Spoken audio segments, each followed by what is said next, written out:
उद्यापासून पुन्हा तुमचा दौरा आहे, कसा दौरा असणार आहे? उद्या आम्ही राजकोटला मालवणला भेट द्यायला चाललो आहे. छत्रपती शिवरायांच्या स्मारकाला तिथं भेट देण्यासाठी आम्ही उद्या चाललो आहे. उद्या सकाळी 10 वाजता आम्ही आंतरवालीतून निघणार आहेत. सकाळी आंतरवाली मार्गे आम्ही बीड, सोलापूर, मिरज मार्गे नरसिंहवाडी, निपाणी, आदमापूर, फोंडा घाट, चौके, मालवणला आम्ही मुक्कामी जातो आहे. कारण इथून 650 किलोमीटर आहे. त्याच्यामुळं आम्हाला इथून आमच्या रात्री तिथं काय भेट देणंही होणार नाही. त्यामुळं मालवणलाच आम्ही मुक्कामी चाललो आहे. 1 तारखेला सकाळी राजकोट किल्ल्याला छत्रपती शिवरायांच्या स्मारकाला आम्ही भेट देणार आहेत. तिथं दर्शन घेणार आहेत. आणि त्यानंतर आम्ही 1 तारखेलाच तिथं पुतळ्याला भेट दिल्याच्यानंतर राजकोटच्या आम्ही मालवणहून पुण्याकडे जाणार आहेत. कारण 1 तारखेचा कार्यक्रम दहीहंडीचा पुण्याला आहे, राजगुरुनगरला.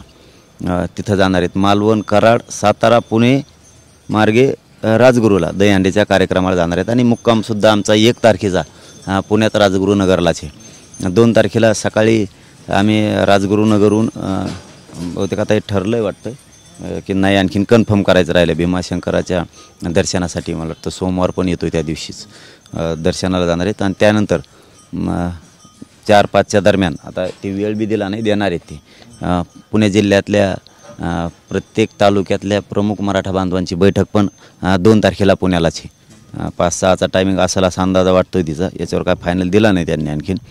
म्हणजे 2 तारखेला इथं ते 2 कामं येतं. कारण बैठक आहे तिथं पुणे जिल्ह्यातल्या सगळ्या तालुक्यातल्या प्रमुख मराठा बांधवांची, किंवा ज्यांना शक्य आहे ते सुद्धा. प्रमुख म्हणजे ज्यांना शक्य आहे ते सुद्धा पुणे जिल्ह्यातले त्या बैठकीला येतील. आता बैठकीचे ठिकाण ते सगळे पुणेकर सांगतील. ठिकाण आम्हालाही माहीत नाही आणि किती वाजता हे पण माहीत नाही. पण कन्फर्म झालं आहे की 2 तारखेला भीमाशंकरचं दर्शन आणि त्यानंतर मराठा समाजाची पुण्यात बैठक म्हणून, आणि मग पुण्यातच मुक्काम करणार आहेत. आणि 3 तारखेला सकाळी माननीय न्यायालयात आम्ही शिवाजीनगरच्या हजर राहणार आहेत. आणि तिथून परत आंतरवालीला 3 तारखेला वापस परत येणार आहेत आम्ही मुक्कामी. असा तो दौरा 3 दिवसाचा ठरला आहे.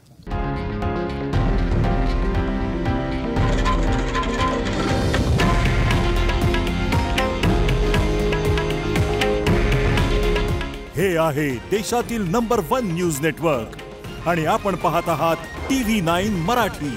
काळजी तुमची, हित महाराष्ट्राचं.